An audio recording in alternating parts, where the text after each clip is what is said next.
LIC Kumar அவர்கள் மற்றும் DOs government officers manager and chief manager sir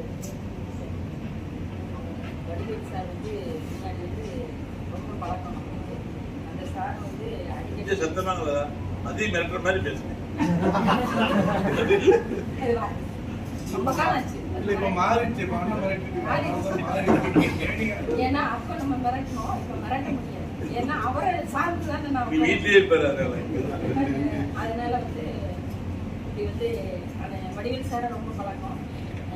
school விஷயத்துல வந்து நிறைய அவங்க ஸ்டூடெண்ட்டை புரியுவாங்கன்னு சொல்றதுனால சாரை வந்து ரொம்ப பழக்கம்.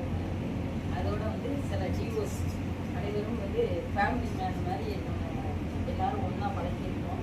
அது கணேசன் சார் முக்கியமாக அவரும் நானும் அடிக்கடி சண்டை போடுவோம். எங்கள் வீட்டில் சண்டை போடுற மாதிரி தான் அவரோட ஏதாவதுன்னா நீங்கள் சொல்லுவார், அதுக்கு ஆப்போசிட்டாக சொல்லி சண்டை போடுவோம். அதான் நம்ம அண்ணன் தங்கச்சி மாதிரி அப்படி ஏதாவது சண்டை போட்டு பழகினது. அவங்க ஃபேமிலியில் அவங்க பசங்க எங்கள் பசங்கள்லாம் கூடி விளையாடுறது, வெளியூர் போனது, டூர் போகிறது எல்லாமே அது நடந்துருக்கு. அதோட வந்து அவர் வந்து மிஸ்ஸஸும் நல்ல பழக்கம், அவங்க ஊருக்கும் போவோம், நல்லா பழகிருக்கோம். அதே போல் டிஓஸ் நிறையா பேர் வந்து நவசத் சார், பீமராஜ் சார், அதுக்கடுத்து நிறைய பேர் வந்து டிஓஸ் இருக்காங்க. அவங்க வந்து அவர் திலீப் சார் அவருக்குலாம் வந்து ஃபேமிலியில் ஒன்றி போய் பழகிருக்காரு. நானே சட்டம் பண்ணிருக்கேன் சில விஷயங்கள். மிஸ்ஸஸ்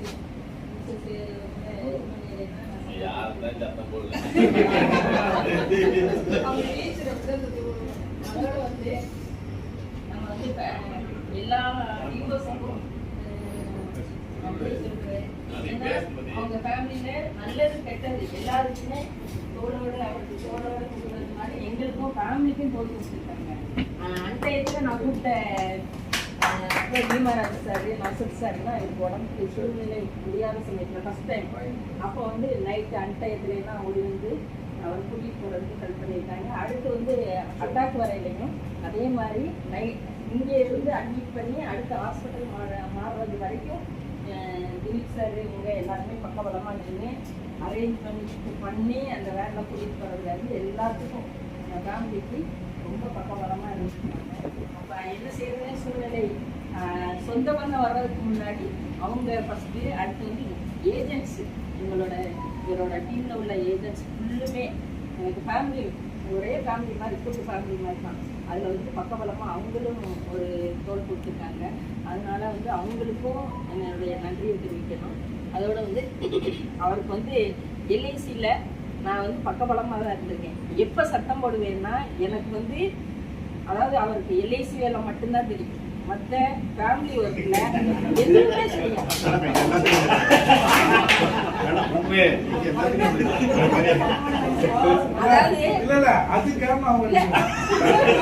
அதனால அவங்க மதர் வந்து காய்கறி வாங்கிட்டு வாப்பான்னு சொன்னாங்க. 1 கிலோ கத்திரிக்காய் வாங்கிட்டு இருந்தாரு. அப்படி வந்து அந்த இதுலயே இருந்து டச்ல இருந்து தள்ளி போய் தான் இருக்காரு. இப்பவுமே அப்படித்தான். ஆனா இப்ப கொஞ்சம் கொஞ்சம் பழகிட்டு இருக்காரு.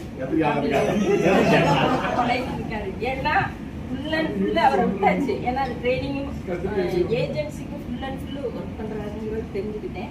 அவங்க நிறைய பேர் பயன்படுறாங்கிறதையும் தெரிஞ்சுக்கிட்டேன். அதனால வந்து அதுல வந்து அவர் போகட்டும், அவரை வந்து அந்த பாதையை வந்து நம்ம மாற்ற வேண்டாம் அப்படிங்கிறதுக்காக. ஆனால் ஃபேமிலி இப்போ வந்து பசங்களுக்கு கல்யாணம் பண்ணோம்னா கொஞ்சம் ஃபேமிலியோட ஒன்றுறாரு.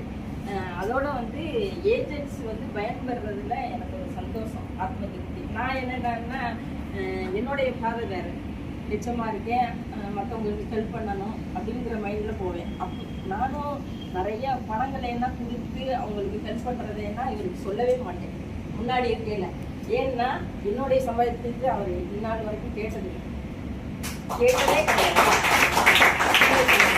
எவ்வளோ சம்பளம் வாங்குறேன்னு இது நாள் வரைக்கும் கேட்டதில்லை. அவர் அப்பப்போ செல்லை எடுத்தாருன்னா, ஆனால் சந்தேகப்படுறதும் கிடையாது, இந்த செல்லை எடுத்தாருன்னா பார்ப்பாரு எவ்வளோ வந்திருக்குங்கிறத பார்த்துட்டுருவாரே ஒளி இந்நாள் வரைக்கும் கேட்டது கிடையாது. நான் யாருக்கு இந்த ஹார்ட் அட்டாக்கு, மற்றவங்களுக்கு படிப்புக்கு இது மாதிரி வந்து நிறைய விஷயங்கள் செஞ்சு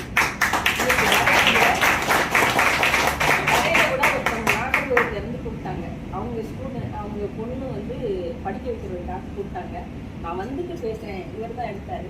நான் வந்துட்டு பேசுகிறேன்ப்பா, ஒரு ஃபங்க்ஷன் கிளம்பிட்டுருக்கேன், வந்துட்டு பேசுகிறேன். நான் என்னோட ஃபுல் படிப்புக்கு 2 வருஷமாக கொடுத்துட்ருக்கேன். அதோட வந்து வேலை வந்து இந்த மாதிரி விஷயங்கள் செஞ்சுட்டு இருக்கேன். அவர் வந்து இனி வந்து கொஞ்சம் ஹெல்ப் பண்ணுறதுக்கு உதவுவாருங்கிறது நம்பிக்கையும் இருக்குது எனக்கு. இதோட வந்து நிறைய விஷயங்கள் செய்கிறோம், படிப்பு விஷயங்களாகட்டும். அதுக்கப்புறம் ட்ரெஸ்ட்டு ஃபார்ம் பண்ணி செய்வோம்மா ரிட்டையர்டுக்கு அப்புறம்னு கேட்டேன். நிறையா படிக்க வைக்க குழந்தைங்கள அப்படிங்கிறது அக்கறம் அமைப்பு மாதிரி செய்வோம்மான்னு கேட்டேன். அவர் என்கிட்ட உங்கள்கிட்ட எல்லாம் பேசுனதை வச்சு பார்க்கையில வந்து அவர் அதில் வரமாட்டாரு. எனக்கு கன்ஃபார்ம் பண்ணிட்டேன். இல்லை அது கன்ஃபார்ம் பண்ணிட்டேன். ஆனால் அதை விட என்ன சொல்லிட்டாரு, எனக்கு ஒரு 1 இயருக்கு முன்னாடியே, அவர் ரிட்டையர்டுக்கு முன்னாடியே, இவர் நான் ரிட்டையர்ட் ஆகினேன், நீ வெளியே வரலன்னா அந்த வீடை வித்துருங்க. முதல் வந்து நம்ம பிளாக்மெயில் பண்ணலாம், இப்போ வந்து பண்றதுக்கு வழி இல்லை. ஏன்னா அப்ப ஸ்கூலையும் பார்த்து வீட்டையும் பார்க்கல டென்ஷன் யாருக்குமே ஆகத்தான் சார் செய்யும். அதனால இப்போ வந்து சரி வேற வழி இல்லையே, அதனால விஆர்எஸ் கொடுத்தது ப்ராசஸ்ல இருக்கு. கொடுக்க மாட்டாங்க விஆர்எஸ். எனக்கு அந்த ப்ராசஸ் முடிஞ்சுன்னா நாங்கள் இவரோட சேர்ந்து பயணிப்பேன். அதோட வந்து எல்ஐசிக்கும் சப்போர்ட்டிங்காக இருப்பேன். சில கிளிப்பிங்ஸ்லாம் அந்த கிளிப்பிங்ஸ்லேருந்து நிறைய விஷயங்கள் சொல்கிறது ரொம்ப பிடிக்கும். அதுலேயே ஒரு சில இது வந்து நானுமே எடுத்து கொடுத்துருக்கேன் அவருக்கு. அந்த கிளிப்பிங்ஸ் வந்து அந்த பாயிண்ட்டை உணர்த்துறது மாதிரி இருக்கணும் அப்படிங்கிறது என்ன நான் நினைப்பேன். பசங்களும் உண்மையிலேயே சப்போர்ட்டிங்காக இருந்திருக்காங்க. அதனால் வந்து அவங்களுக்கும் அந்த ஏஜென்ட்ஸ் மீட்டிங்லேயே நன்றி சொல்லிட்டேன். ஏன்னா நம்ம நேராக சொல்கிறத விட ஒட்டுமொத்த மீட்டிங்கில் சொன்னோம்னாக்கா அந்த நன்றி அவங்க போய் சேருங்கிறதுக்காக சொன்னேன். அதோட வந்து ஏஜென்ட்ஸு, டிஓஸு மற்ற எல்லாரும் சப்போர்ட்டிங்காக அவருக்கு இவ்வளோ காலம் இருந்திருக்கீங்க. இனி வந்து நான் சப்போர்ட்டிங்காக இருப்பேன். அதோட வந்து அவரோட என்ன முடியுமோ என்னால் அவருக்கு அந்த இதை கொடுப்பேன். அவரை இப்போ வந்து சண்டை போடுறதுக்குலாம் வழியே இல்லை. ஏன்னா சண்டை போடுற காலங்கள் போயிடுச்சு. அந்த ரத்தம் வந்து சுண்டிடும். அந்த ரத்தங்கள் இள ரத்தம் இருக்கையில தான் அந்த மாதிரி வரும். இப்போ இந்த ரத்தங்கள் சுண்டையில நம்ம வந்து ஆட்டோமேட்டிக்காக அடைக்கிறோம். அதனால வந்து இப்போ உள்ள காலங்கள்ல அமைதி தியானம் அது மாதிரி அவருக்கு ஹெல்ப் பண்ணணும். நல்லா ஆரோக்கியத்தோட நான் வச்சுக்கிருவேங்கிறத உங்களுக்கு நம்பிக்கையும் கொடுக்குறேன். இந்த நேரத்தில் ஏஜென்ட்ஸு, டிஓஸு, அடுத்து வந்து மேனேஜர் சார், அடுத்து ஜெயின்ஸு, மடிகன் சார், முக்கியமான மேடம்ஸு, ஆஃபீஸ் ஒர்க்கர்ஸு அனைவருக்கும் என்னுடைய மனமார்ந்த நன்றி.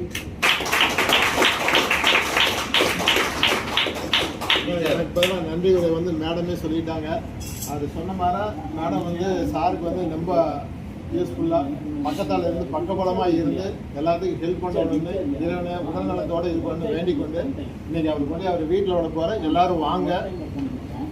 இத்துடன் இந்த கூட்டம் நிறைவேற்றுவது. நன்றி, வணக்கம்.